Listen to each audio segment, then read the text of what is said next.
एक बार ब्रह्मा जी और विष्णु जी में यह विवाद छिड़ गया कि दोनों में से कौन श्रेष्ठ है। यह बहस इतनी बढ़ गई कि दोनों युद्ध करने लगे और एक दूसरे पर दिव्यास्त्र चलाने लगे।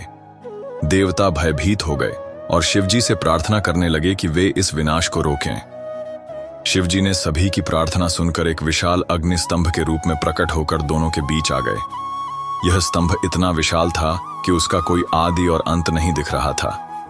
इसे देखकर ब्रह्मा और विष्णु ने तय किया कि जो भी इस स्तंभ का अंतिम छोर खोज लेगा वही सबसे श्रेष्ठ माना जाएगा। ब्रह्मा जी हंस का रूप धारण कर स्तंभ के ऊपरी भाग की ओर उड़ चले, जबकि विष्णु जी वराह रूप में उसकी जड़ की खोज में नीचे चले गए। बहुत प्रयास के बावजूद विष्णु जी को स्तंभ का अंत नहीं मिला और वे हार मानकर लौट आए। दूसरी ओर ब्रह्मा जी ने छल करने का निश्चय किया।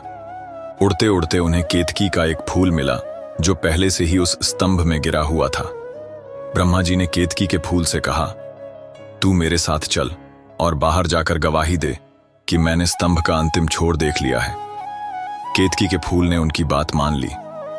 ब्रह्मा जी जैसे ही बाहर आए उन्होंने घोषणा की कि उन्होंने स्तंभ का अंत देख लिया है।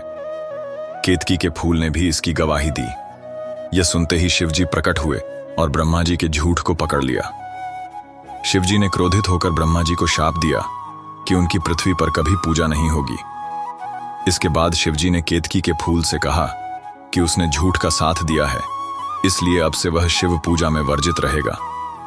इस कथा से यह सीख मिलती है कि सत्य ही सच्ची महानता का आधार है और झूठ का सहारा लेने से केवल अपमान और हानि ही मिलती है।